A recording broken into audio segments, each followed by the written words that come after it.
साथियों नमस्कार, जय हिंद। साथियों, हमने हड़प्पाई कला, मौर्यकालीन कला और मौर्योत्तर कला के बारे में विस्तार से जाना और आज हम गुप्तकालीन कला के बारे में जानेंगे।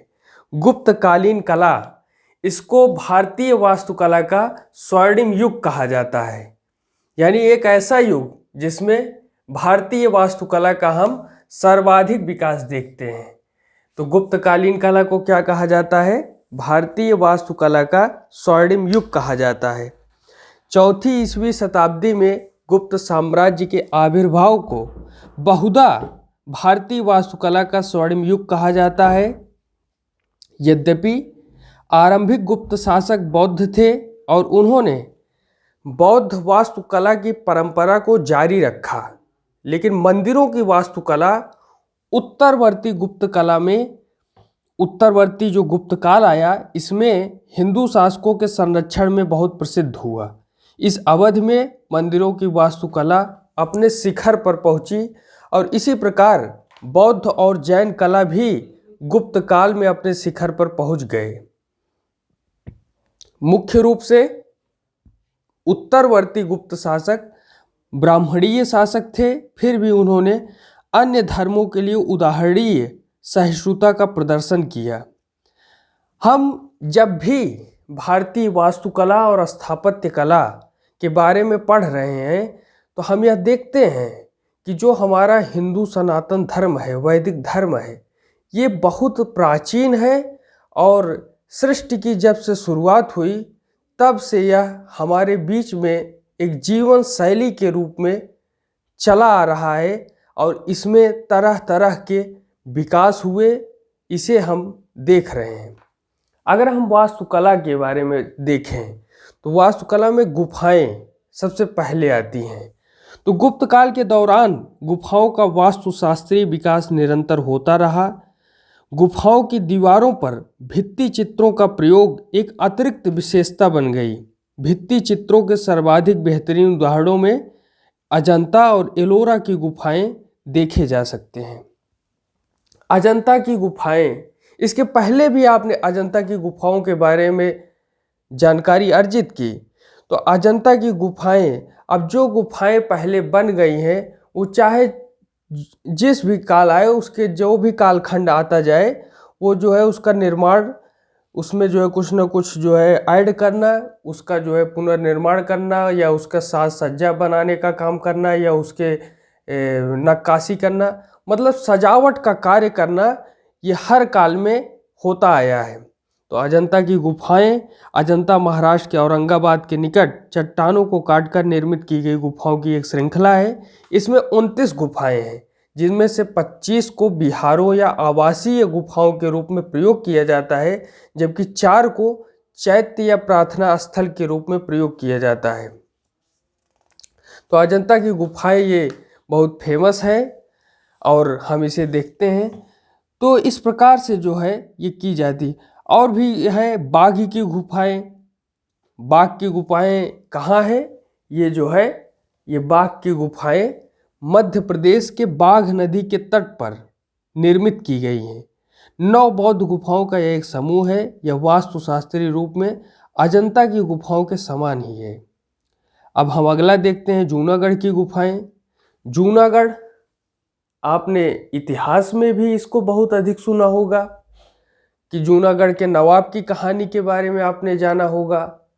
तो जूनागढ़ गुजरात में स्थित है और गुजरात में स्थित जूनागढ़ गुफाओं की एक अद्वितीय विशेषता प्रार्थना स्थल के सामने 30 से 35 फुट ऊंचे नगर दुर्ग की उपस्थिति है, जिसे ऊपरकोट के नाम से जाना जाता है। तो जूनागढ़ गुजरात में स्थित है। अब हम नासिक की गुफाएं देखते हैं। तो नासिक की गुफाएं यह 23 बौद्ध गुफाओं का समूह है। 23 बौद्ध गुफाएं, एक दो नहीं 23। इन्हें पांडवलेनी भी कहा जाता है। ये पहली शताब्दी के दौरान निर्मित की गई और हीनयान काल से संबंधित है। आप जानते हैं कि 2 काल बने थे, एक हीनयान, एक महायान। तो हीनयान काल से ये संबंधित है, इसलिए इनमें भगवान बुद्ध की कोई छवि नहीं पाई जाती। इसके स्थान पर उनकी उपस्थिति को सिंहासन और पद चिन्हों आदि रूपांकनों और प्रतीकों के प्रयोग द्वारा इंगित किया जाता है। अगला हम देखते हैं मंडपेश्वर की गुफाएं। मंडपेश्वर की गुफाएं, इन्हें हम मोंटीपेरिर गुफाएं भी कहते हैं। ये गुफाएं 8वीं सदी में ब्राह्मणीय गुफाओं के रूप में निर्मित की गई, हालांकि इन्हें बाद में ईसाई गुफाओं के रूप में परिवर्तित कर दिया गया। साथियों, हम सभी जानते हैं कि सबसे पहले हिंदू सनातन संस्कृति, हिंदू धर्म पूरे विश्व में था।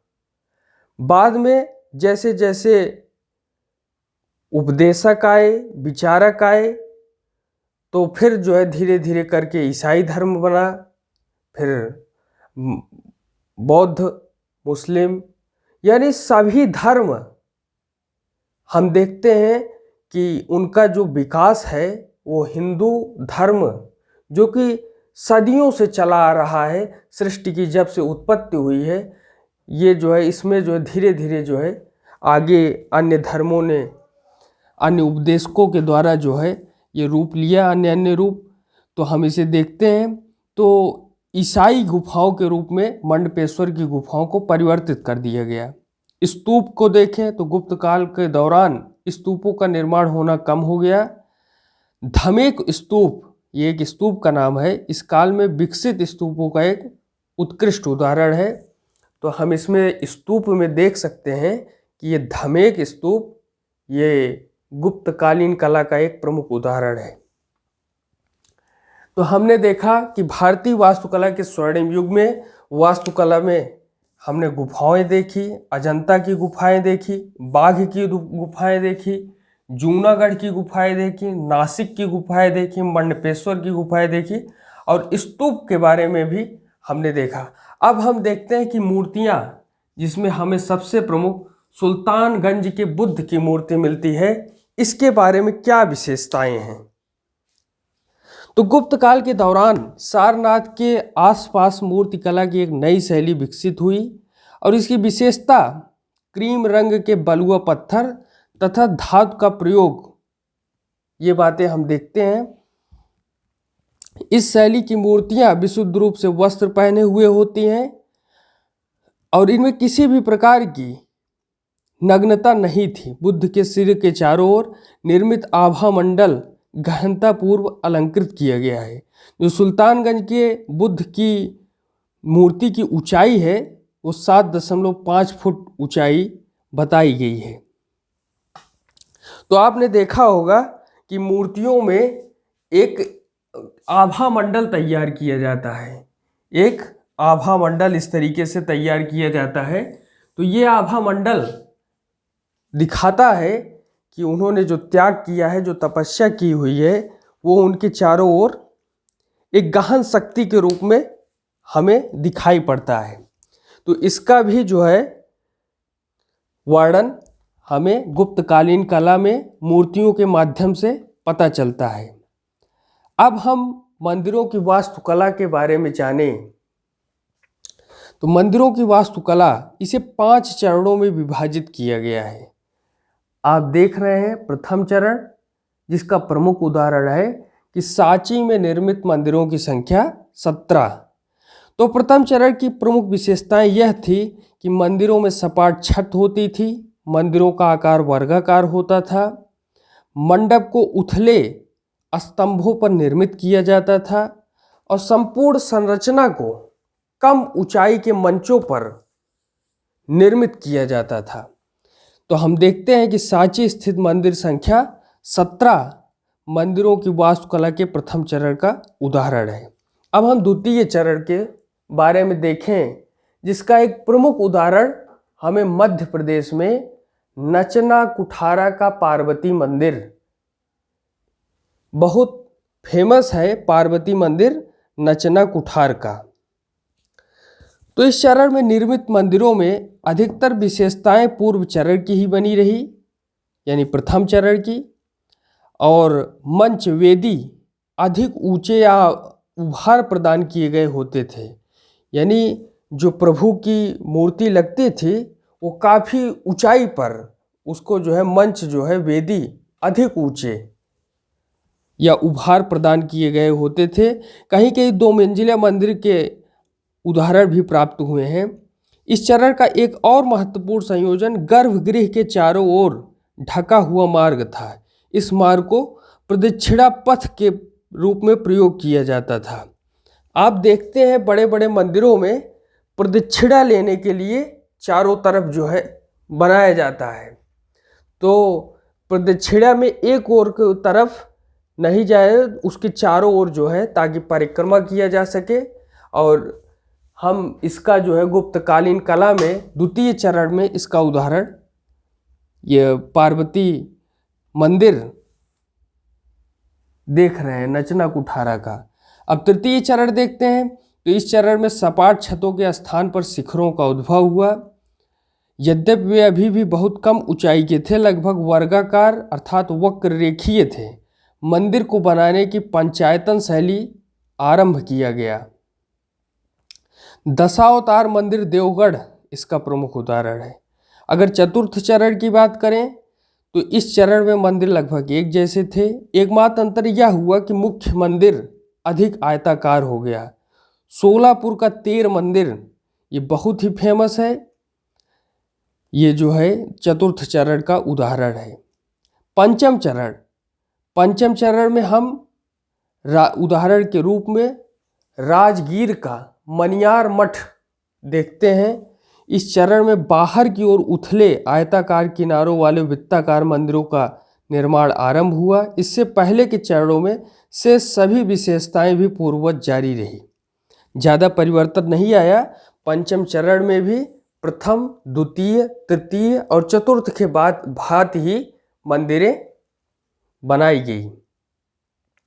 तो हमने देखा कि मंदिरों की वास्तुकला में प्रथम चरण में सांची में निर्मित मंदिर की संख्या 17, द्वितीय चरण में मध्य प्रदेश में नचना कुठारा का पार्वती मंदिर, तृतीय चरण में दशावतार मंदिर देवगढ़, चतुर्थ चरण में सोलापुर का तेर मंदिर और पंचम चरण में राजगीर का मनियार मठ। ये बहुत ही फेमस है और गुप्तकालीन कला का यह मंदिरों की वास्तुकला का अनुपम उदाहरण है। और भारतीय वास्तुकला का स्वर्णिम युग हम गुप्तकालीन कला के बारे में जानते हैं। आगे हम गुप्तकालीन कला में ही मंदिर वास्तुकला की क्या शैलियाँ रही हैं, जैसे नागर शैली, द्रविड़ शैली, नायक शैली, बेसर शैली, होयसल शैली, विजयनगर कला, पाल शैली, इन सब के बारे में क्या क्या महत्वपूर्ण बातें हैं उन्हें हम संक्षेप में जान लेंगे। अभी आज इतना ही। धन्यवाद।